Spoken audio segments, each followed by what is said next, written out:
Hi, this is Dallas Davenport, and I'll be just going over the structure and the justification for my infographic on adult substance use and mental health bisexual identity. There are many design techniques that improve visual clarity and the presentation of information. I use focal points and visual hierarchy, the rule of thirds, figure and ground, proximity, principle of similarity and anomaly, and color choice to design these parts of the project. Focal points and visual hierarchies serve to draw attention to a certain area that the creator is trying to emphasize. In my infographic, I used large visual graphs, such as the donut chart, shown here. The purpose of this was to generate visual interest. Audiences' eyes then catch the large color-dense icons, where size correlates to the information. These scale shapes help the audience form connections. On the other side of the infographic, I used large charts, once again to display the information graphically.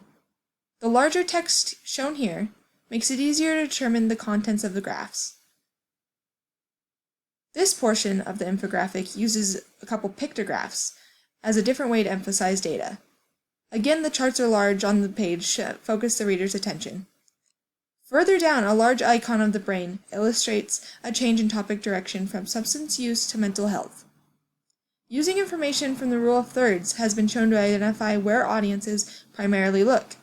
I placed information I wanted the reader to look at towards the left.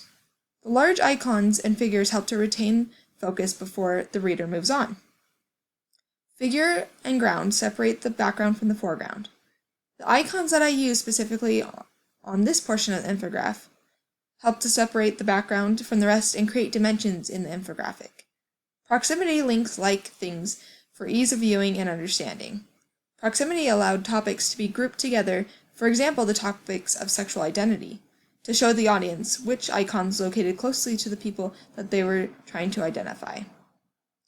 The principle of similarity and anomaly is shown as I use the same color repetition through the infographic to represent sexual majority data and sexual minority data, shown here. Again on this page,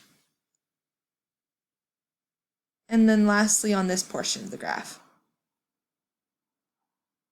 Color is important to the infographic as it can either make the infographic hard to read or very easy to look at and interpret. Overall, I use dark color blocks to separate sections within the infographic, while not taking away from the content. I chose to use complementary dark colors like dark blue and this dark orange color, as they kind of cancel each other out, and in my opinion, create neutrality.